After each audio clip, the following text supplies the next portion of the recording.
Oscar Piastri va-t-il devenir champion du monde pour cette saison 2025? C'est la question qu'on peut se poser après ce troisième Grand Prix consécutif victorieux pour le pilote australien. Bienvenue dans ce débrief du Grand Prix de Miami 2025 de Formule 1.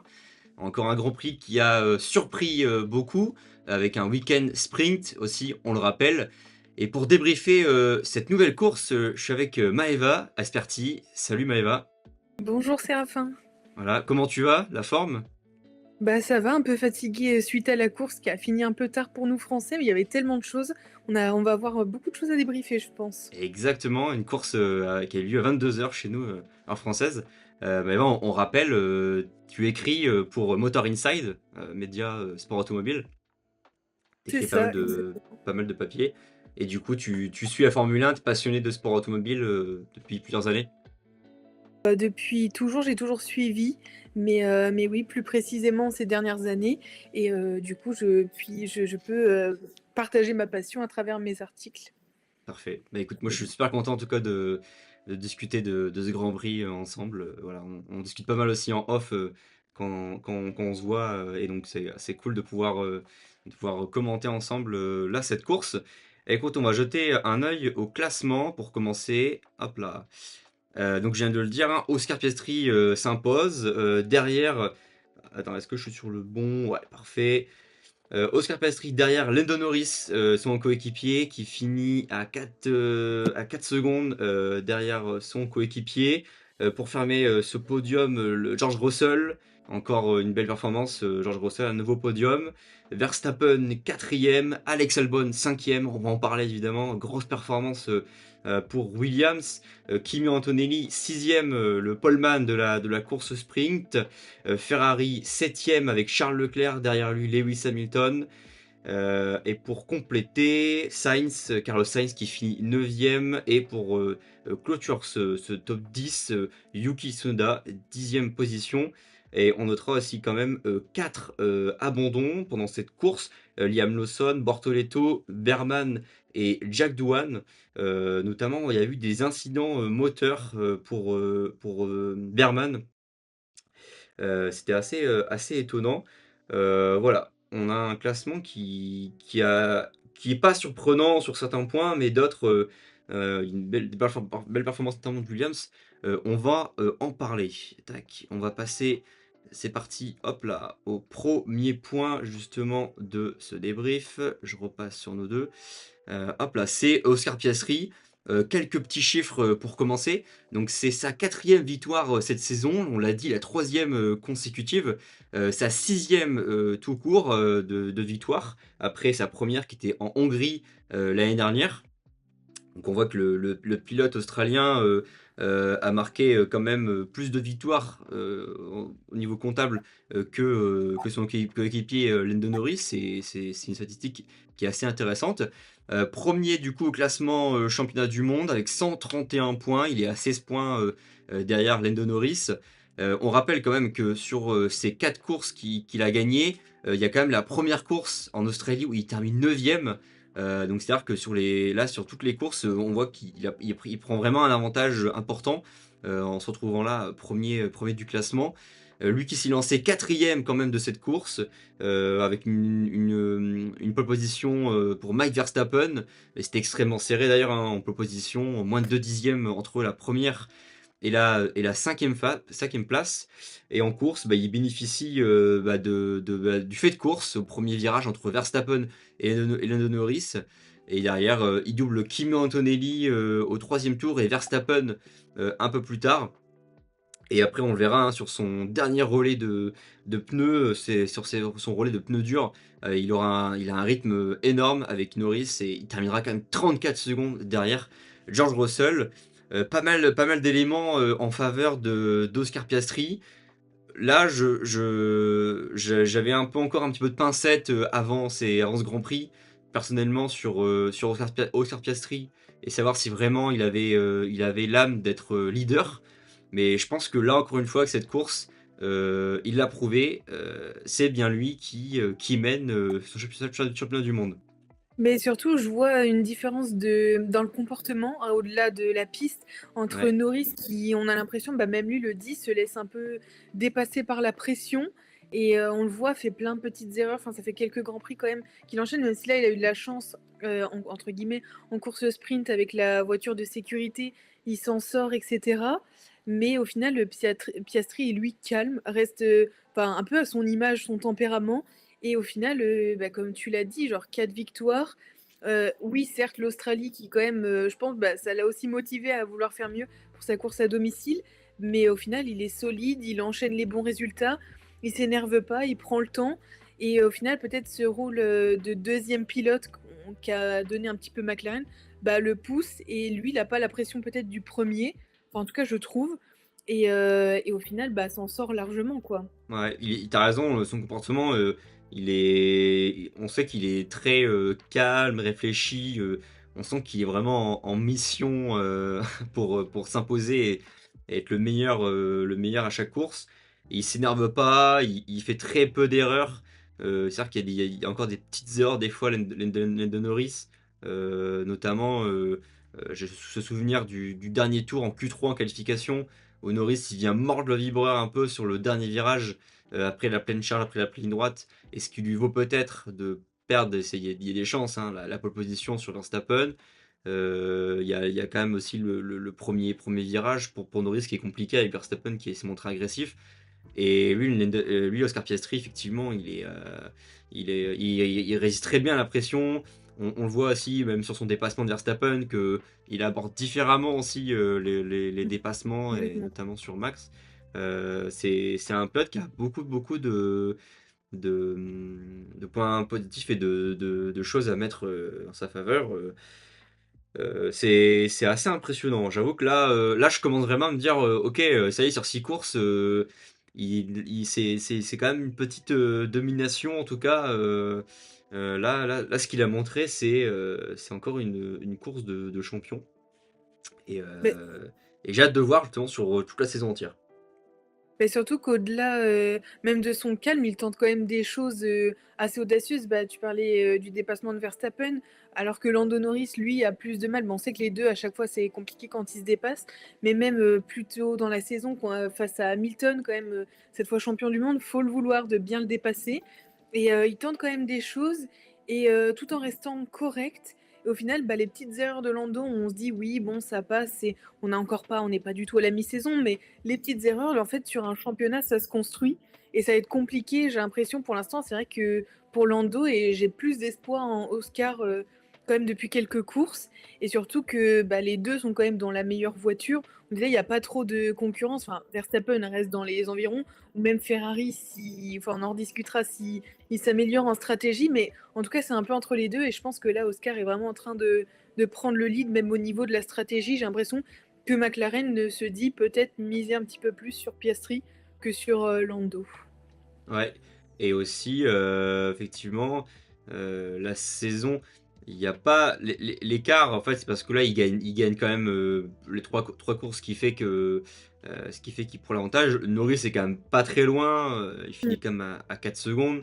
Et puis encore une fois, la saison, elle est encore très longue, on vient de passer le quart, donc il y a peut-être des courses où ce sera à l'avantage de Norris en fonction de la situation. En tout cas, leur voiture, clairement, on voit McLaren qui est vraiment dominant.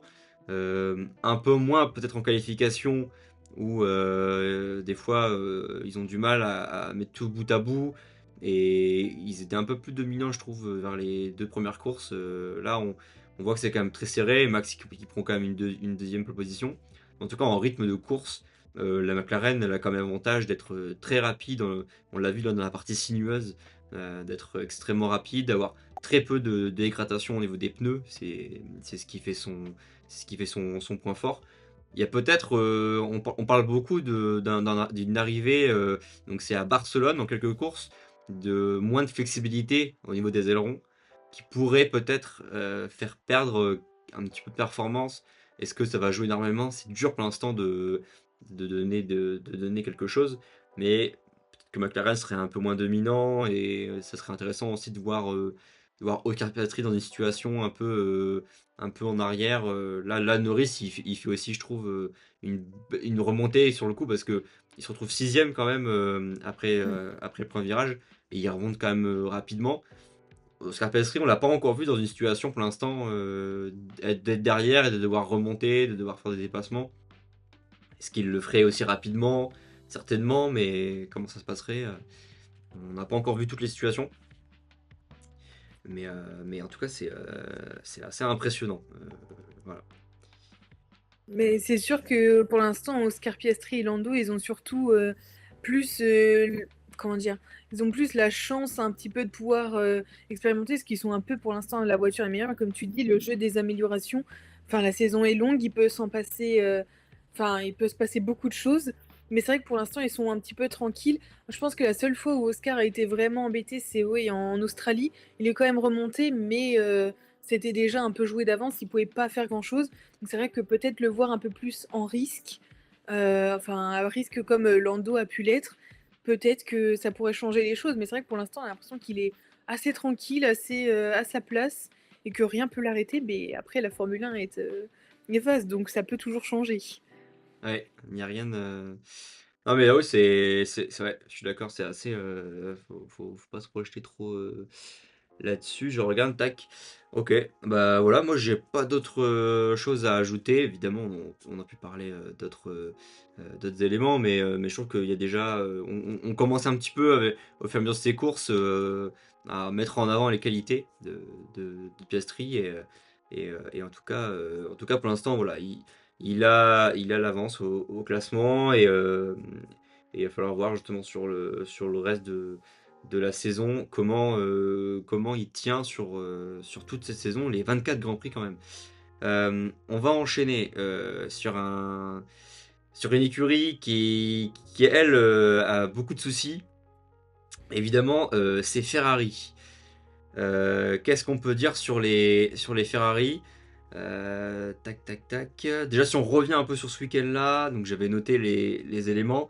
En course sprint, la qualification, il se qualifie sixième et septième. On voit que c'est loin derrière.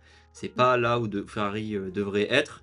Il y a l'erreur de Charles Leclerc aussi avant la sprint, pendant le tour de reconnaissance, il me semble. Ou alors c'est Oui, le tour de mise en grille, et il me semble c'est que c'est le tour de reconnaissance où il vient taper le mur alors qu'il y avait un déluge, ce qui lui vaut de partir justement derrière. On a Hamilton, néanmoins, qui fait une bonne course et qui s'arrête assez tôt quand la piste se met à sécher, ce qui permet de remonter rapidement, d'avoir un bon rythme et d'accrocher un podium. La suite du week-end, pareil en qualification pour la course, Hamilton qui ne passe pas la Q3 quand même, et il se retrouve 12e sur la grille, lui Charles Leclerc qui part 8e, donc on voit que c'est toujours compliqué en qualification. Et ensuite, pour ce qui est de la course, c'était vraiment compliqué. Il termine quand même derrière Williams, notamment Alex Albon, hein, qui termine 5e à la régulière. Donc, termine derrière Williams, c'est dur. Et après, il y a eu aussi ce changement de position en fin de course entre les deux pilotes. On a vu les pilotes un peu aussi en colère à la radio. Donc, en conclusion, il termine 7e et 8e pour ce Grand Prix. Charles Leclerc qui met un podium pour l'instant depuis le début de saison, c'était en Arabie Saoudite. Lui, Hamilton, qui gagne la sprint en Chine, et là qui fait un nouveau podium à Miami. Mais quand même, on voit que c'est compliqué, il y a peu de points marqués. Ils sont quatrième au championnat avec 94 points, ce qui fait, j'ai noté une moyenne environ de 15 points par course. Donc c'est une accumulation là, je trouve pour Ferrari de situations très compliquées où on a du mal à trouver des solutions. Moi, je commence un peu vraiment à et je pense qu'aussi eux, on a commencé à signer à sonner la sonnette d'alarme parce que on voit que c'est Ferrari, ça devient embêtant là comme situation. ouais, clairement, c'est dur. Enfin, ça fait mal de les voir comme ça parce que sur le papier, c'est quand même vendeur. Enfin, ils ont l'équipe, ils ont la voiture, tout est là. Mais moi, je pense que le problème principal, et ça reste comme l'année dernière, la stratégie. Parce que j'ai l'impression que même eux ne savent pas où ils vont. Enfin, on l'a vu hier avec Lewis Hamilton qui s'énerve à la radio. Et là, j'ai regardé les déclarations aujourd'hui. Tout le monde est là en mode Non, Vasseur dit tout va bien, machin, c'est normal. Leclerc dit bah non, je le comprends et tout. Lewis dit bon, j'aurais pu dire pire. Lui, par contre, je pense qu'il a pas trop décoloré, mais là, rien que le changement de position, c'est pas possible. Si, enfin, si Leclerc était repassé, peut-être qu'il y avait une chance de dépasser Antonelli, mais au final, on attend 20 tours. Enfin, c'est pas possible. Je pense qu'il se loupe un peu sur toute la ligne et je culpabiliserais même pas vraiment les pilotes. Mais je pense qu'il y a vraiment une structure à donner et des positions à donner parce que là, j'ai l'impression que rien n'est clair en fait chez eux. Je sais pas ce que Ouais, t'en ouais, penses. alors, je trouve quand même que ils ont quand même fait à certains moments des bons calls ou des choses intéressantes, mais on sent, et t'as raison, je pense pas que les pilotes, que ça soit de leur faute parce que déjà Hamilton, il lui faut du temps, on l'a compris, et c'est normal pour s'habituer à la voiture, à son ingénieur, à toute la structure, donc ça c'est normal. Moi j'ai l'impression que c'est vraiment en fait une réalité de voiture en fait où au début de la saison, je me souviens sur les premières courses, le discours c'était plutôt de dire la performance on l'a, mais c'est à nous de trouver les réglages, les performances, on va les montrer au fur et à mesure. Et on a vu aussi il y avait un écart extrêmement faible en qualification, donc des fois 1 ou 2 dixièmes, on peut se retrouver 2, 3, 4 places devant. Et là, on voit quand même qu'en qualification, ils sont souvent 5, 6, 7, 8, voilà. Et c'est plutôt finalement là que j'observe au fur et à mesure des courses, que c'est peut-être aussi la voiture qui intrinsèquement se retrouve derrière les McLaren évidemment, mais aussi derrière les Mercedes, et, euh, et que vraiment la voiture, je pense qu'elle est peut-être meilleure que la Red Bull, mais on sait que c'est difficile parce que Verstappen il l'emmène à un niveau important. Mais que pour moi, le développement de cette Ferrari qui a porté comme un nouveau fond plat, c'était le week-end dernier, je crois, le Mm. précédent Grand Prix, je crois, ou juste avant. Je sais plus si c'était Bahreïn ou Arabie Saoudite. Mais j'ai l'impression il leur manque quelque chose pour aller s'approcher au moins du podium. Parce que là, franchement, de voir que un podium de Leclerc, c'est sur 6 courses, c'est dur. Clairement, un podium, c'est peu. Après, je pense que tout n'est pas acheté. Ouais, je pense qu'il y a des réglages à trouver parce qu'en qualification, même en course sprint, enfin, Lewis Hamilton qui la gagne, même encore là samedi, ils n'étaient pas non plus hyper loin. Tout va bien en qualification, mais en course, c'est clairement en deçà des attentes. Donc, je sais pas qu'est-ce qu'ils doivent changer, mais il y a pourquoi entre le samedi et le dimanche, il y a une telle différence. Enfin, le dimanche, on a l'impression qu'ils ont du mal, sauf quelques actions, à se battre et qu'ils traînent un petit peu avec leur voiture. Enfin, les deux s'en plaignent quand même plutôt pas mal. Et je me dis pourquoi en qualification c'est si bon et au final après ça s'écroule un peu en course.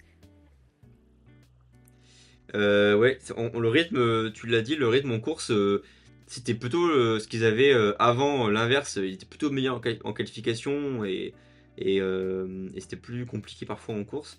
Là, c'est vrai que après, par exemple, pour Hamilton, alors oui, mais Hamilton il fait une P3 et on peut se réjouir, mais c'est quand même énormément joué dans la stratégie, et notamment en s'arrêtant assez tôt. Après Yuki, je crois que c'était le premier à mettre les slicks.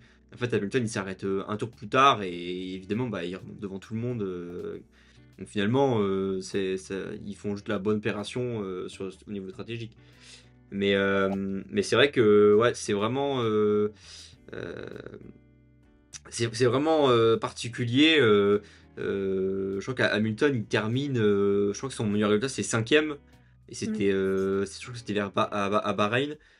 Il me semble, ouais. C'est pas ce que. Je sais pas comment ça se passe en intérieur et comment ça va réagir en interne au niveau de l'écurie. Mais, mais là, je trouve que vraiment, c'est dur de les voir. En fait, là, clairement, en plus, avec une voiture chez Red Bull, ils devraient être devant la Red Bull, même si Max est tout seul. Là, c'est Mm. compliqué, hein. On galère à marquer 10 points par-ci, 10 points par-là. Il y a quand même la Chine aussi, où ils se tapent une double disqualification, donc c'est zéro Ouais. pointé.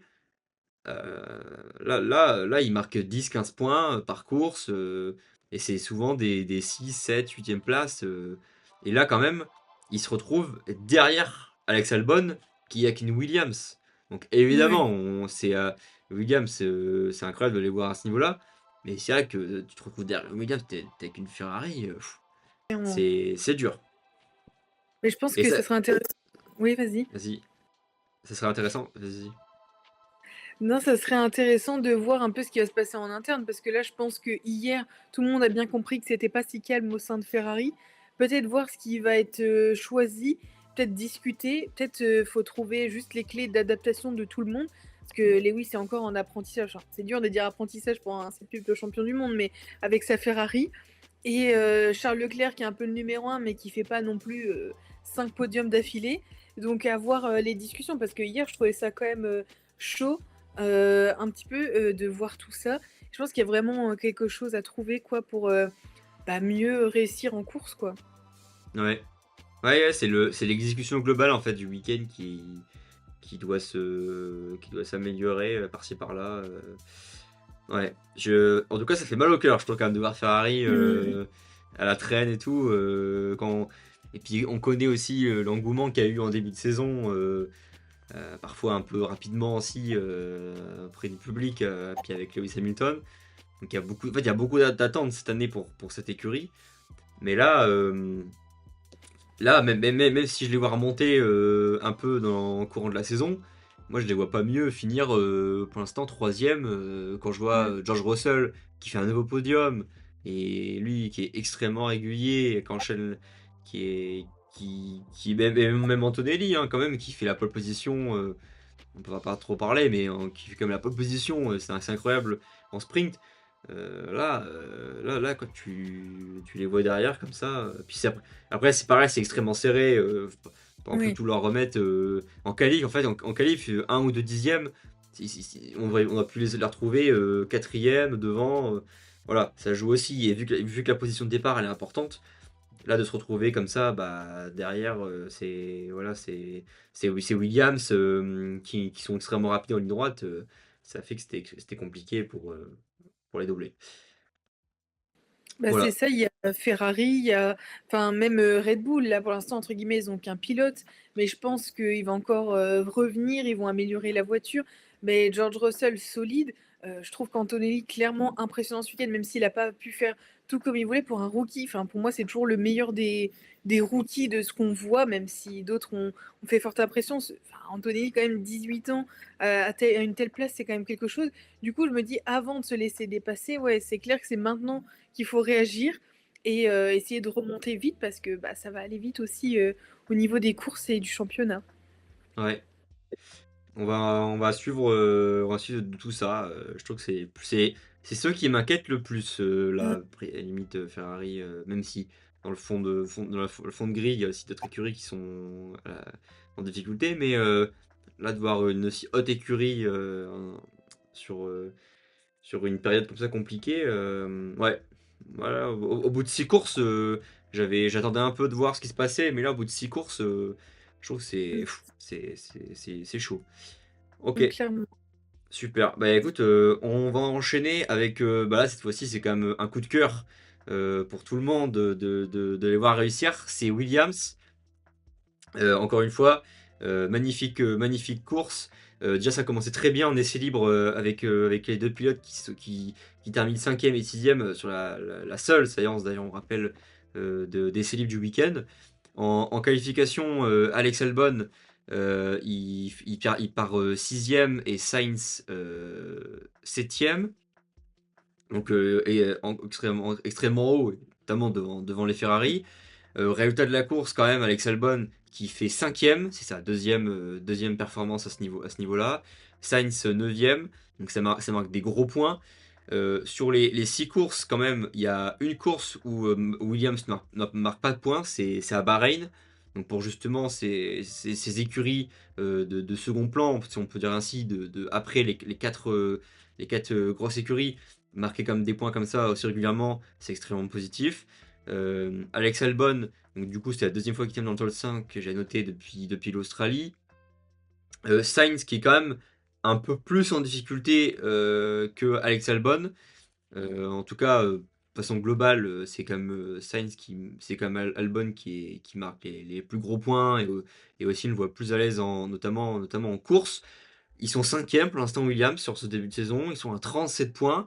Ils sont un peu seuls parce que devant, justement, bah, on a Ferrari. Et derrière, on a As qui a 20 points. Donc, ils sont en train de creuser l'écart devant.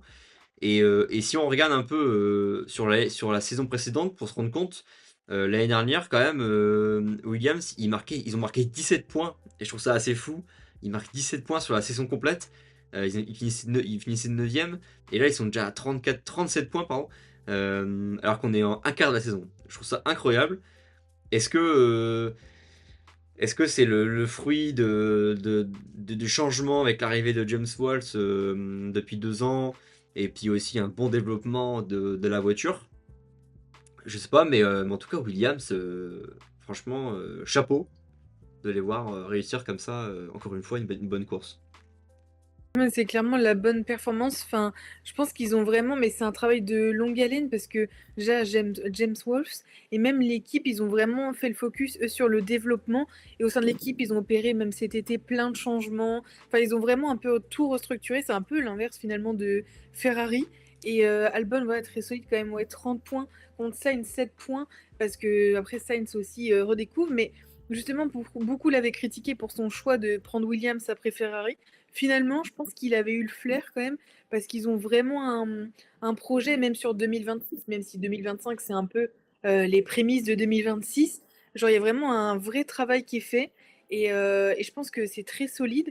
Et surtout, la 5e place d'Albon, c'est quand même le meilleur résultat depuis le Grand Prix de Belgique en 2021, avec la Ouais, 2e place de George Russell. Donc on voit, parce que là, cette performance en Belgique, c'était bien, mais c'était un peu un coup de performance. Enfin, il y avait eu plein de conditions, etc. Mais là, je me dis 2021, là, 2025, il y a quand même un énorme travail qui a été fait et ils sont quand même solides. Comme tu disais, 5e au classement, c'est quand même énorme.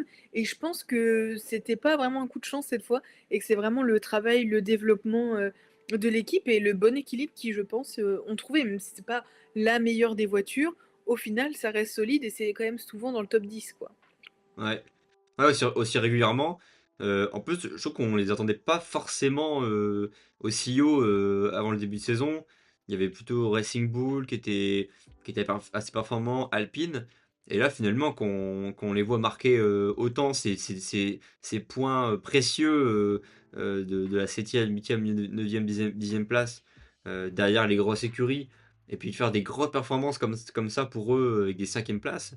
Aussi régulièrement, ouais, c'est positif et on voit qu'en course, justement, au niveau stratégique, il y a des bonnes exécutions, ils font pas d'erreurs et c'est une très bonne dynamique et j'ai hâte de voir l'année prochaine comment ça va se passer.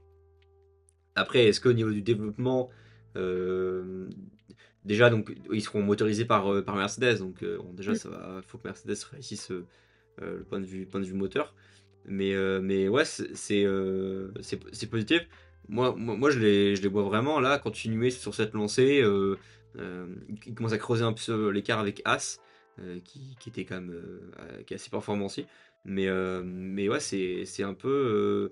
Ils se retrouvent dans une situation où là, ils apprennent beaucoup, même si c'est le résultat du travail, comme tu l'as dit, et de tout ce qui est fait en interne. Mais en même temps, je pense qu'ils apprennent beaucoup de situations, de se retrouver comme ça favorite par rapport aux autres. Là, terminer devant une Ferrari pour Alex Albon, Carlos Sainz. D'ailleurs, je sais plus exactement comment Carlos Sainz il se trouve 9e. Je me souviens plus trop la situation Je sais plus non plus exactement, pendant la mais un course. peu de malchance, mais je sais plus si c'est les arrêts ou si c'est, je sais Parce que je me, plus. sou- je me souviens des deux Williams qui sont aidés avec le train ADRS pendant la course. Est-ce que c'était de l'arrêt au stand qui a. Je sais plus, mais bon, il termine quand même 9e, c'est quand même 2 Et ça points. reste dans le top 10, ouais. Voilà, c'est ça reste dans le top 10 pour une écurie comme ça du fond de peloton, ça reste super bien. Donc, ouais, non, j'avoue, ça fait plaisir de les voir à ce niveau.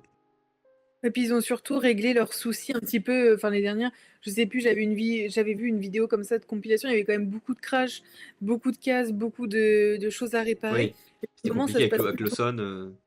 Avec Bah Doohan, ouais, non, c'était. ça se passe Non, mieux. c'était. Non, Si, c'était c'était Lawson, si, c'est ça. C'était C'était punaise. l'année dernière, oui, Logan Sargent. Logan Sargent. Enfin, il y en a eu plusieurs, il y a eu Sargent, il y a eu, Colapinto. Et après, il y a eu Même Albon, Colapinto, ça enfin, fait beaucoup quand même. Mais ouais. là, c'est beaucoup plus solide. Là, on sent qu'il est bien, il est en forme. Et je me dis, si Carlos Sainz s'adapte à la voiture, que ça va mieux, que c'est encore plus solide, que ça ne l'est quand même, c'est pas horrible. Je me dis, les deux, franchement, bon, je sais pas s'ils arriveront au niveau de Ferrari, mais bon, ça dépend quand ça se joue. Mais en tout cas, ils vont creuser l'écart avec As, ça, je pense clairement. Ouais, exactement. Ils vont creuser au fur et à mesure. Bon, après, il y aura forcément des moins bien, hein. Il y aura peut-être des périodes Oui, un peu plus creuses. Et puis, on connaît pas aussi le développement des voitures pendant le reste de la saison. Parce que non. tout le monde va se concentrer rapidement sur 2026.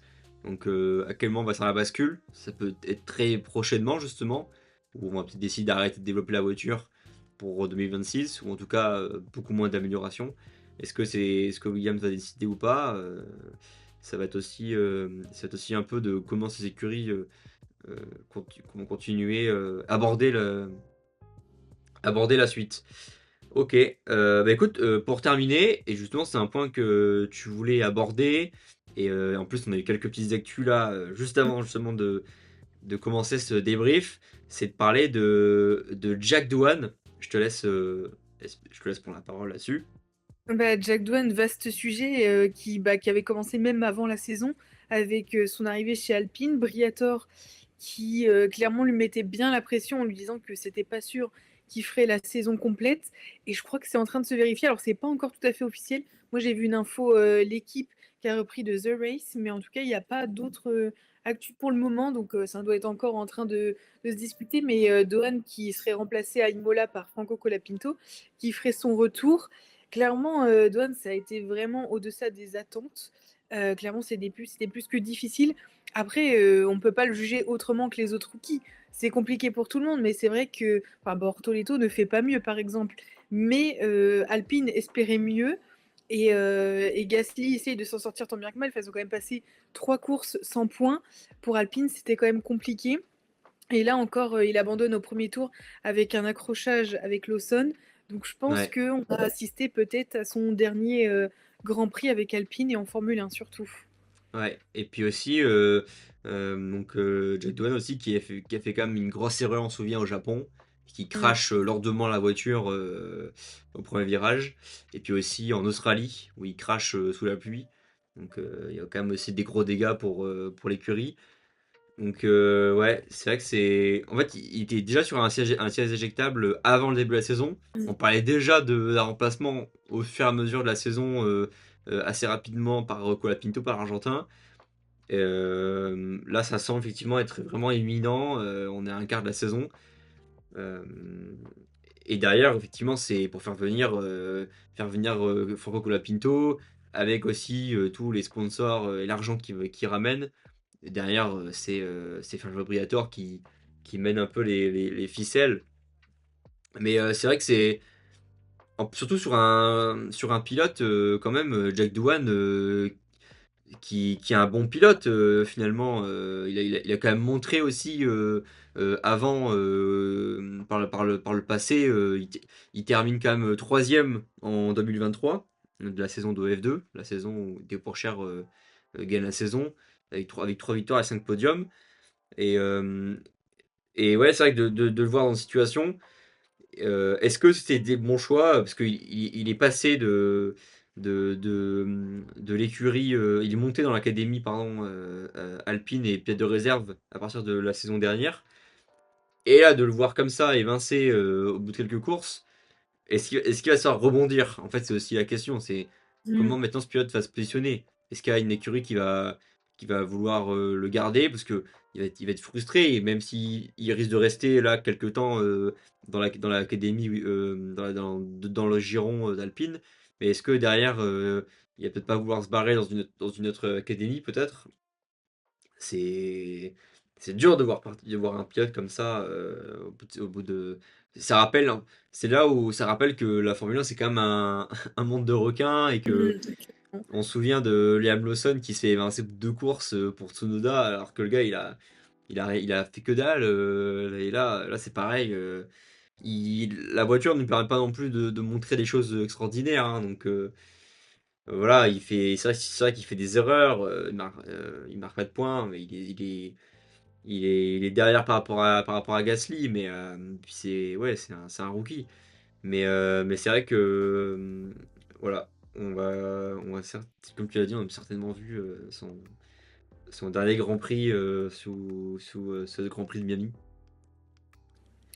Mais après, c'est un bon pilote, comme tu dis, mais en soi, enfin, faut regarder. Enfin, je trouve que la situation de Lawson, c'est pas bon. La gestion de Red Bull au bout de la deuxième course, oui, c'était un peu léger. Là, il y a quand même plus d'éléments. Enfin, il y a quand même deux abandons. Sa meilleure place, c'est 13e. Enfin, Alpine, 13e, ouais. c'est pas non plus la dernière équipe. C'est pas Sauber, quoi.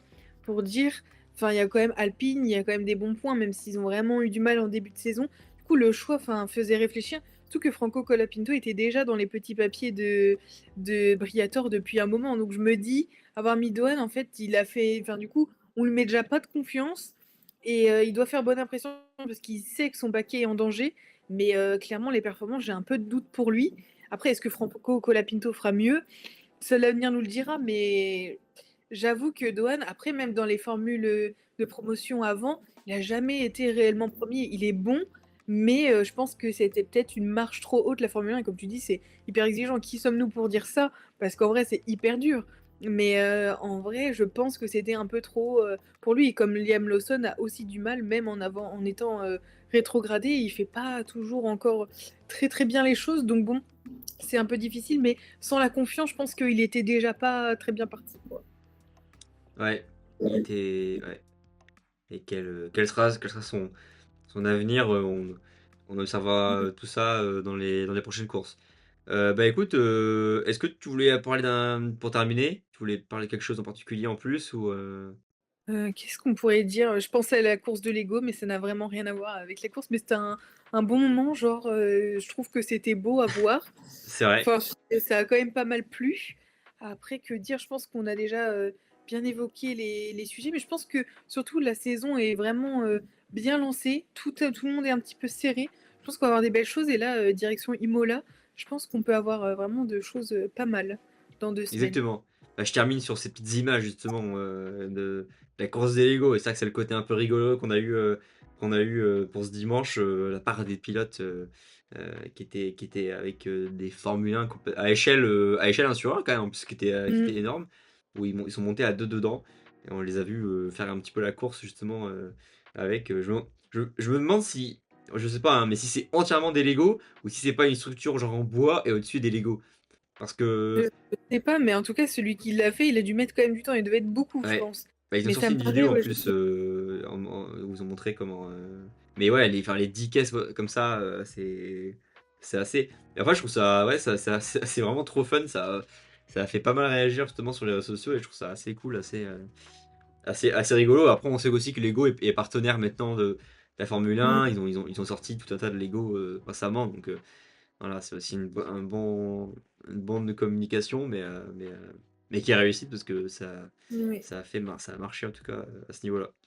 Non, mais oui. je suis d'accord. Moi, j'ai trouvé que c'était quand même une bonne course, notamment étonnamment le premier relais de la course où on a vu la bataille avec les McLaren, avec Verstappen, tout ça, où c'était intéressant. Bon, c'est aussi ce que la réalisation nous a montré à chaque fois, hein, c'est pareil.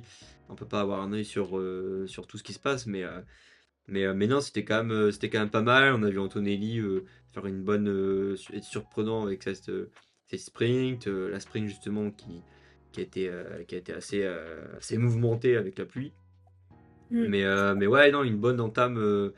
Moi, si je devais faire mon top 3 pour l'instant du début de saison en termes de pilote, je mettrais Oscar Piastri là maintenant.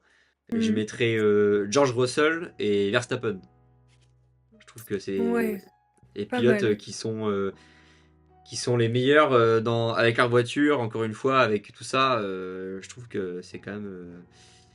C'est ceux qui sont très bons. Même si on peut aussi mettre Alex Albon quand même, hein, qui est meilleur des Hexagon, mais autres Antonelli, quand actuellement. même, je mettrais Antonelli quand même meilleur des rookies. Je réinsiste, mais je trouve vraiment qu'il est impressionnant. Je me suis dit que c'était peut-être lui aussi une marche trop haute.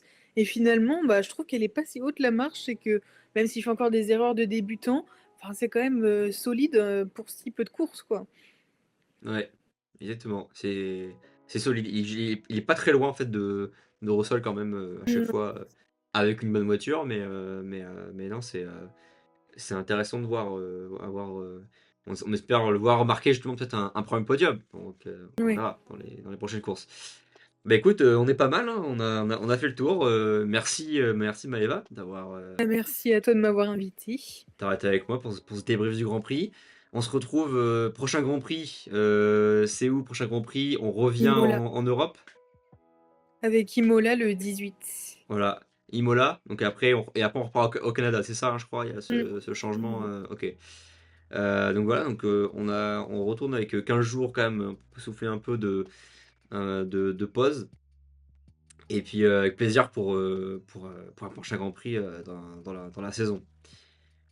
Pas de souci. Et n'hésitez pas, si vous avez une réaction, vous aussi, de ce Grand Prix, quelque chose à ajouter, à mettre un petit commentaire sous cette vidéo. À bientôt, ciao ciao.